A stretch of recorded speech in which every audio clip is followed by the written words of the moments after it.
So firstly, not another full week that you've not had again since you've come in, but how's everything been going this week? Yeah, it's been pretty good, to be fair. The good thing about this week is we've had sort of 2 proper days in terms of what we've been able to do with the players from a training point of view.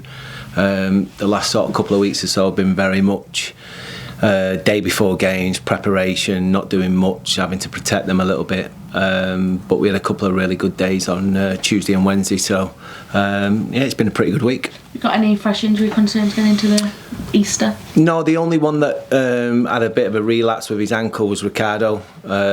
He pulled out of the warm-up yesterday, so I think he rolled his ankle again, so he's struggling a little bit with that. But apart from that, yeah, it's pretty much the same group from Saturday. Funzo Ojo, is it his shoulder that is kind of problem? Yeah, he's had an injection as well to try and sort of stem the pain as such, but it's an issue he's had for a while. Obviously the medical team are aware of it. Funds as well, he's obviously been aware of it for a while now.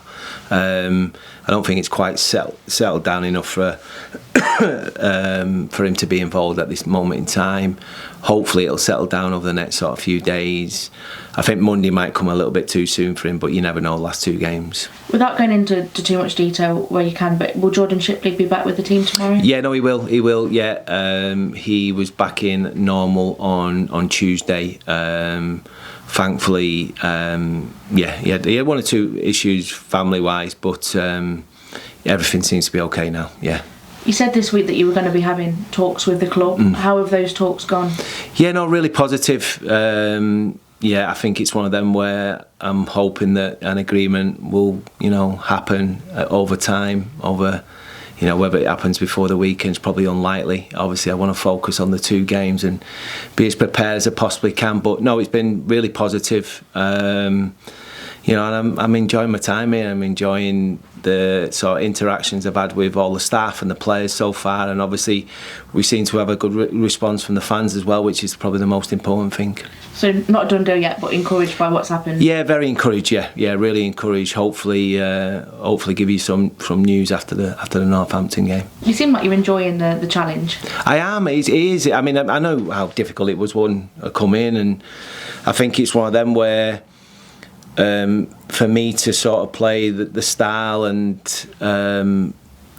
try and sort of change the group sort of mentality to do that and be brave and give them sort of freedom to express themselves a little bit normally takes a lot longer. I think the lads have sort of took that on board really quickly and seem to be thriving in it. Yes, we would like to have picked up a couple more points along the way of the first 5 games, but I think there's been really good signs in there, and hopefully that'll continue. Was there any trepidation when you've been out of management for 14, 15 months to come back in and be straight into it like you are? There was a little bit, because it was one of them really. When I sort of left Charlton, I after a sort of period of maybe a month or so, I had in my head that I was going to go down a little bit of a different route and sort of put all my energies into that, and I actually worked quite hard in terms of preparing myself for that role. So when that sort of position was taken away from me, I was a little bit cheesed off, as you can imagine, to say the least. But then very quickly, instead of maybe going to 1 game every sort of couple of weeks as I was at that time, certainly from a first team point of view and a first team level, I found myself going to sort of 2 or 3 games a week, and all of a sudden I could feel the fire burning in the belly again, and I was speaking about players, about formations, who was doing well, who wasn't doing well, and very, very quickly it came to me that I missed it, and I was looking forward to hopefully sort of get back in that dugout. And I've said it before to yourself and your peers, where I had in my head, if possible, I wanted to be in the dugout for the start of next season. And obviously this came along, and it was ideal. And I've enjoyed the challenge. I've enjoyed working with the group. They're an honest group. There's a few little things that the group lack, which I get, and it's understandable. But I think over time, and certainly next season, we can do something about that. I suppose your whole life and your family then have to get back into the routine if you're not being there most of the time. Yeah, no, it is. And to be fair, they're used to it, because that's what it's been pretty much, the whole time, really. And I think they understand that, they get that, because they see they see the other side of it as well. The fact that the rewards that you get, not just like 3 points, but the rewards you get from sort of seeing players get better and improving. And I think I said that to you from day one. For me, yes, winning things and 3 points are massively important. That's how we progress. That's how we sort of see in terms of achievements. But I look at it a little bit differently as well. And for me, progression and achievement is watching someone who thinks he can't do something, thinks he's not capable of doing something, but convincing him and showing him that he is. And if I can keep doing that with players like I've done so far, then from a club point of view and a personal point of view, it's only going to be good. Because you came into a difficult situation, but on a positive of that, I guess if you'd have come in summer, you've had 9 games to see the team if you are here next season.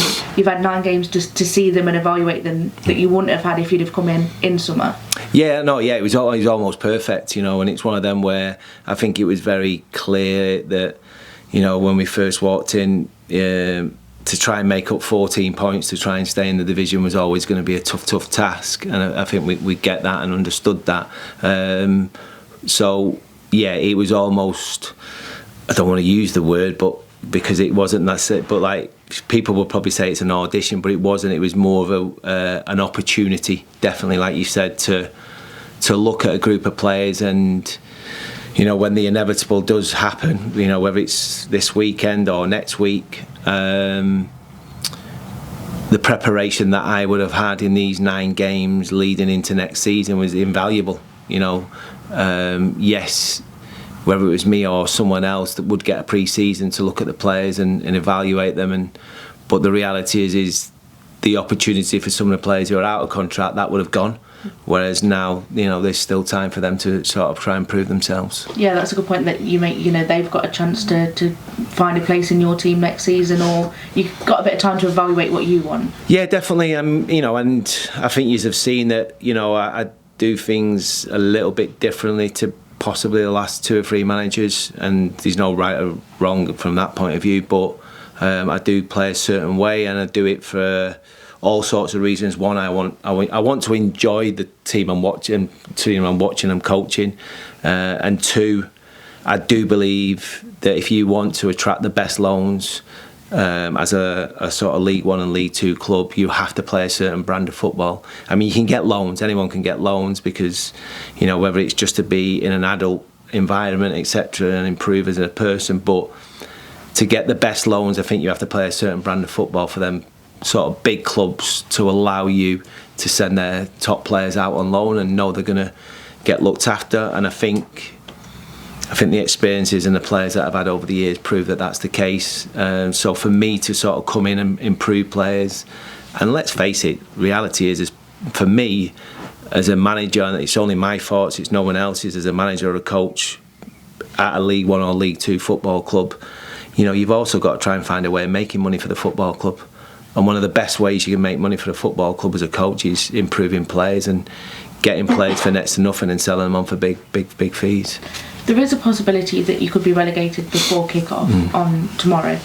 Is that something you will pay attention to, or is that just an irrelevance to what your game? Yeah, it will be. I mean, it's clearly, will probably get filtered into us at some point, but. And I mean this with the absolute utmost respect, it is irrelevant to what we've got to do. There was an inevitability about it anyway, and I think everyone understood that, or anyone who's prepared to have the conversation would understand that. But we've just got to focus on what we're doing. I think I keep saying it, performances, keep on improving.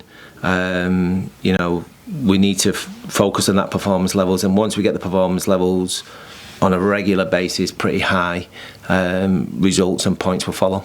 I just wanted to ask you about Callum Stewart. Is there a potential we could see him more for more minutes in a game? Yeah, 100%. Yeah, no, it will happen. I've had a good conversation with the players today about the last 4 games, and it won't just be. You won't just see sort of players getting minutes. You might see players playing in positions that are a little bit unfamiliar to the fans. It just gives you more time, I guess, to see what you want. No, definitely, yeah. It's all, I'm trying to